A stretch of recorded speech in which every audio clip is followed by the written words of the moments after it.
ඔයත් වුඩන් ෆ්ලෝරින් කරන කොන්ට්‍රැක්ටර් කෙනෙක්ද? එහෙමත් නැත්නම් වුඩන් ෆ්ලෝර් එකක් තියෙන හොටෙල් එකක, එහෙමත් නැත්නම් ගෙදරක හිමිකරුවෙක්ද?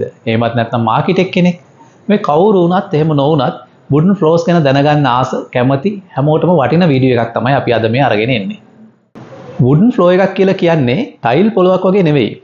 ඒක ඉතා ඉක්මනින් දිරා යන්න පුළුවන්, සීරෙන්න පුළුවන්, සවුත් වෙන්න පුළුවන්. ඉතින් මේක නිසා වුඩන් ෆ්ලෝර් එකක් දීර්ඝ කාලයක් පවත්වා ගැනීම, මේන්ටේන් කර ගැනීම ඒ තරම් පහසු නෑ කියලා ඔබට හිතිලා ඇති.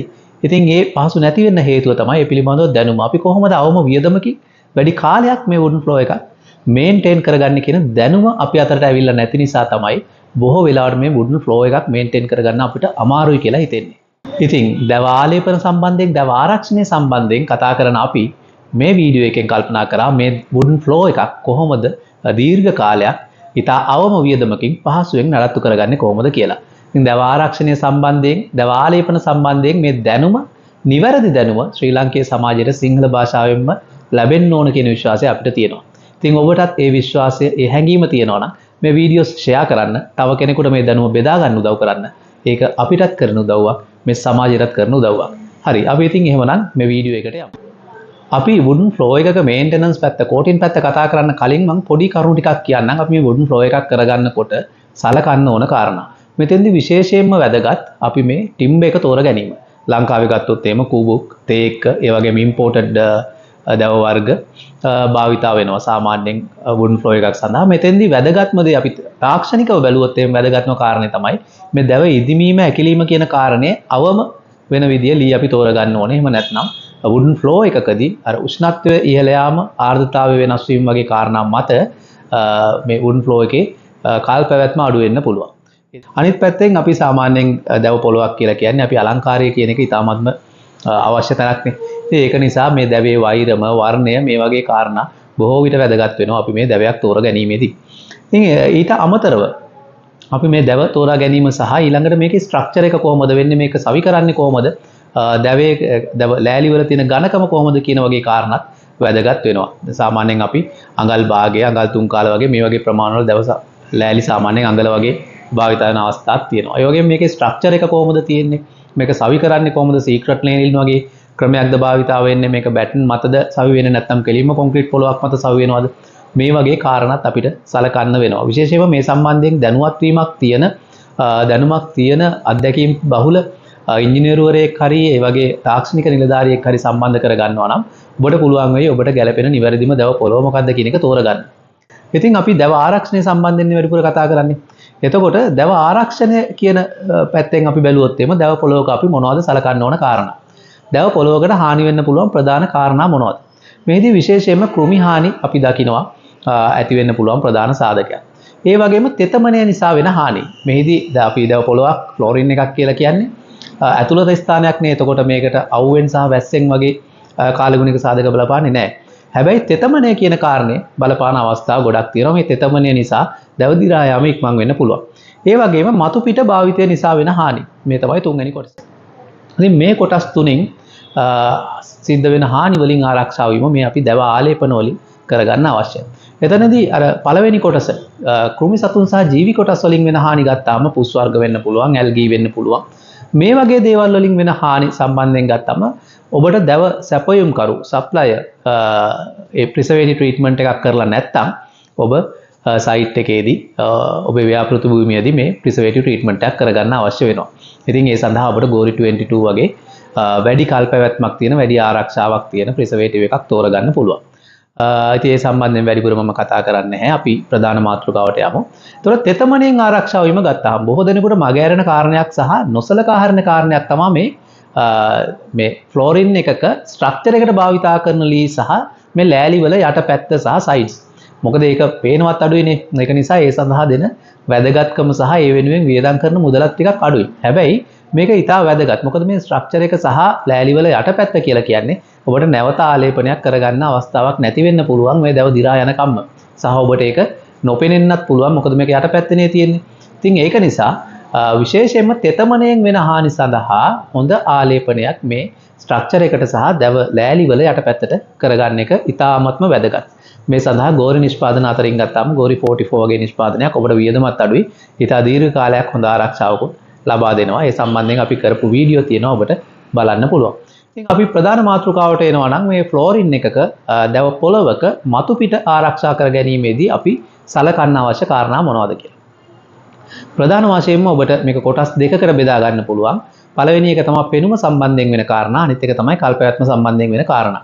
පෙනුම සම්බන්ධයෙන් වෙන කාරණා ගත්තාම ඔබට සමහරවිට ඔබේ දැව වල තියෙන වර්ණ නොගැලපීම් තියෙනවා නම් එලේ අරටු වගේ තියෙනවා නම් මේක එක වර්ණයකට ගන්න වගේ අවශ්‍ය නම් ඔබට ඒ සඳහා දැව වර්ණයක් තියෙන ආලේපනයක් භාවිතා කිරීම අවශ්‍ය වෙන්න පුළුවන්. එතෙන්දී ඔබට අවශ්‍ය වර්ණය සමහරවිට ඔබේ ආකිටෙක් ඔබට මේ අනිත් දේවලුත් සමග ඒ ස්ථානයට අවශ්‍ය වර්ණ ලබා දීලා තියෙන්න පුළුවන්. ඒතොර ඒ වර්ණය තෝරා ගැනීම වැදගත්. ඊළඟට ෆිනිෂ් එක. ඔබට මැට් නිමාවක් අවශ්‍යයිද, හයිග්ලොස් නිමාවක් අවශ්‍යයිද, නැත්නම් ඒ අතර මැද සෙමිග්ලොස් නිමාවක් අවශ්‍යයිද කියන එක ඔබ තීරණය කරන්න ඕනේ ස්ථානය සහ ඔබගේ බලාපොරොත්තු අනුව. මේ පෙනුම සම්බන්ධයෙන් ගත්තම ආරක්ෂාව සම්බන්ධයෙන් ගත්තම දැව පොළොවක් කියලා කියන්නේ විශේෂයෙන්ම සීරී යාම් සහ ගෙවී යාම් වලට ලක් වෙන තැනක්. මේක ඉතාමත්ම වැදගත්. මේ ආලේපනය ඉතාම අඩු ගෙවී යාම් සහ සීරීම් වෙන්න පුළුවන් ආලේපනයක් වීම. ඉතින් අපි ස්ක්‍රැච් රෙසිස්ටන්ට් කියලා කියනවා. ඉතින් මේ ස්ක්‍රැච් රෙසිස්ටන්ට් හොඳ ස්ක්‍රැච් රෙසිස්ටන්ට් ආලේපනයක් මේ සඳහා අවශ්‍යයි. කියන ගෙවී යාම් සීරීම් වලට හොඳින් ඔරොත්තු දෙන ආලේපනයක් තෝරා ගැනීම ඉතාමත්ම වැදගත්. ඊට පස්සේ මේක පිරිසිදු කර ගැනීම සඳහා ඔබට ඩිටර්ජන්ට් වගේ දේවල් පාවිච්චි කරන්න පුළුවන් වෙන්න ඕනේ. ඒ වගේම අපිට හොදන්න මොක් කරන්න පුළුවන් වෙන්න ඕනේ. එතකොට සමහර දේවල් අපි ගත්තොත් වයින් වගේ කොෆි වගේ දෙයක් වටනොත් පැල්ලම් හිටින්න නැති වෙන්න ඕනේ. උණුසුම් දෙයක් වටනොත් පැල්ලම් හිටින්න නැති වෙන්න ඕනේ. මේ වගේ දේවලුත් අපිට අවශ්‍යයි.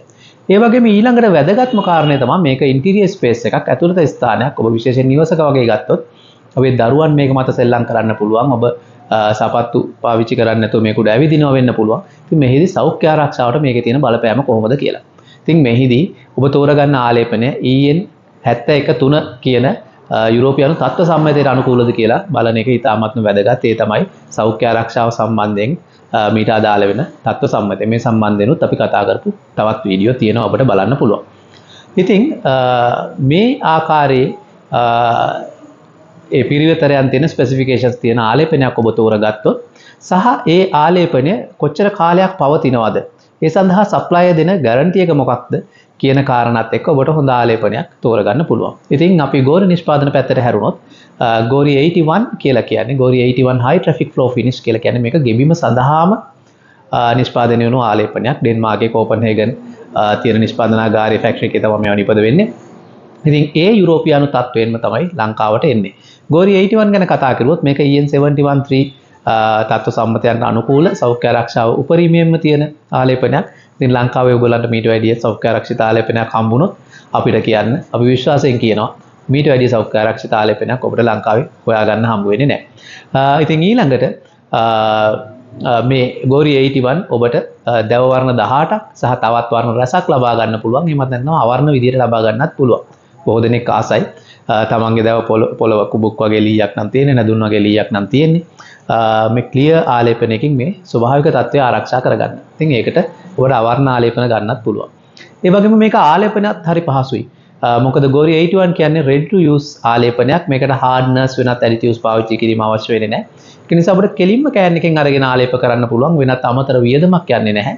සහ දැව වර්ණත් එක්කම තියෙන නිසා ඔබට වෙනත් වර්ණක ආලේපනයක් එහෙමත් නැත්නම් අපි සාමාන්‍යයෙන් කතා කරන ස්ටේන් එකක් ඇප්ලයි කරගන්න අවශ්‍ය වෙන්නේත් නැහැ. වනත් සීල වර්ග අවශ්‍ය වෙන්නේත් නැහැ. ඉතින් ඒක නිසා අපිට මේ ගෝරි 81 කෝඩ් දෙකක් හෝ තුනක් ආලේපනයක් කර ගැනීම පමණයි අවශ්‍ය වෙන්නේ. එතෙන්දී ඔබට අර යන වියදමත් මේ ඩෙන්මාර්කයෙන් එන ආලේපනයක් නිසා වියදම ටිකක් මිල ටිකක් වැඩි. හැබැයි ඔබ ආලේප කරන්න ඕනේ මේකෙන් කෝඩ් දෙකක් විතරයි. ආලේපනේ හරි පහසුයි. ඒ නිසා ඔබට යන වියදමත් වැඩි වෙන්නේ නැහැ. ඒ වගේම තමයි වෙනත් හાર્ඩ්නස් පාවිච්චි කරන්න අවශ්‍ය නැති නිසා ඔබට ඉතුරු වෙන යමක් තියෙනවා නම් ඒක වහලා තියලා තියන්න පුළුවන්. නාස්තියකුත් නැහැ. ඉතින් මේ වගේ කාරණා ගොඩක් ඔබ කොන්ත්‍රාත්කරුවෙක් නම් ඔබට ඊටාම වැදගත් වෙයි මේ ආලේපනයේ පහසුව. ඔබ දන්නවා හાર્ඩ්න එකක් වගේ මික්ස් කරනකොට යම්කිසි වැරදීමක් අත්වැරදීමක් සිද්ධ වුණොත් එහෙම සම්පූර්ණ ආලේපනය අපිට නාස්ති වෙන්න පුළුවන්. ඉතින් මෙවැනි දැන් ගෝරි 81 කියලා කියන්නේ සිංගල් කම්පොනන්ට් ආලේපනයක් නිසා ඔබට ඒ වගේ නාස්ති වීම අවමයි. ඔබට ඉතා පහසුවෙන් ආලේප කරන්න පුළුවන්. වියලීම ගත්තොත් විනාඩි 30ක් යනකොට අපිට අල්ලන්න පුළුවන් මට්ටමට වියලෙනවා. පැය 4ක් යනකොට ඔබට ලංකාවේ තත්ත්වයට යටතේ දෙවෙනි කෝට් එක ආලේප කරන්න පුළුවන්. ඉතින් අවශ්‍ය නම් පොඩි ඉඩක් නම් ඔබට දවසක් ඇතුළත කෝට් 3ක් වුණත් ඇප්ලයි කරන්න තරම් ඉක්මනට මේක වියලෙනවා. ඉතින් ඒ කාරණාත් එක්ක ඔබට ගෝරි 81 පහසුවෙන් පාවිච්චි කරන්න පුළුවන්. ඉතින් ඒ වගේම තව දෙයක් අවසන් වශයෙන් මතක් කරන්න ඕනේ. මේ දැව ගෙබීමක් අපි දීර්ඝ කාලින පැවැත්මක් බලාපොරොත්තු වෙනවා නම් දැව ගෙබීමක මේ ගෙබීම ආලේපනය කරාට පස්සේ අපි පහවදාම පාවිච්චි කරන්න යන්න හොඳ නැහැ. මේක අපි සාමාන්‍යයෙන් දවස් 3ක් පාවිච්චියෙන් තොරව අපිට මේක තියන්න පුළුවන් නම් ඒ ආලේපනය ඉතා හොඳින් කියෝ වෙනවා. ඊට පස්සේ ඉතා හොඳ ආරක්ෂාවක් ලැබෙනවා. මේක ගෝරි ආලේපන සම්බන්ධයෙන් විතරක් නෙවෙයි. අපි ගෙබීම් ආලේපනයක් පාවිච්චි කරනවා නම් බොහෝ වෙලාවට මේ දවස් 3ක් 4ක්වත් තියා ගැනීම අපි මේක පාවිච්චි නොකර තියා ගැනීම වැදගත්. ඉතින් අඩුම තරමේ අපිට ඉතා ඉක්මනින් පාවිච්චි කරන්න වෙනවා නම් පළවෙනි දවස් 3 ඇතුළත සපත්තු පාවිච්චි කරන්නේ නැතුව ෆර්නිචර් පාවිච්චි කරන්නේ නැතුව පාවිච්චි කර ගන්නවා නම් තමයි ඔබට මේක හොඳ කල්පැවැත්මක් ලබා ගන්න පුළුවන් වෙන්නේ. ඉතින් ඔබ ගෙබිම් ආලේපනයේ සැලසුම් කරනකොට මේ ගැනත් හිතලා සැලසුම් කරගත්තොත් ඔබට හොඳ දීර්ඝ කල්පැවැත්මක් සහ ඔබ වියදම් කරන මුදලට ඔබට වටිනාකමක් ලැබේවි කියලා අපි විශ්වාස කරනවා. ඉතින් මේ සම්බන්ධයෙන් ඔබට තවත් වැඩිදුර තොරතුරු දැනගන්න ඕන නම් සහ දැව ආලේපන සහ දැව ආරක්ෂණය සම්බන්ධයෙන් ඕනෑම තොරතුරක් දැනගන්න අවශ්‍ය නම් අපිට කතා කරන්න 076 826 60 31 අංකයෙන් ඔබට මට කතා කරන්න පුළුවන්. ඉතින් ඕන්ලාක දුරකථන ඇමතුමක් දෙන්න අපිට හැකි උපරිම සහයෝගය අපි ලබා දෙන්න ලෑස්ති දැව ආරක්ෂණය සම්බන්ධයෙන් මේ දැනුම ඔබ වෙත ලබා දෙන්න.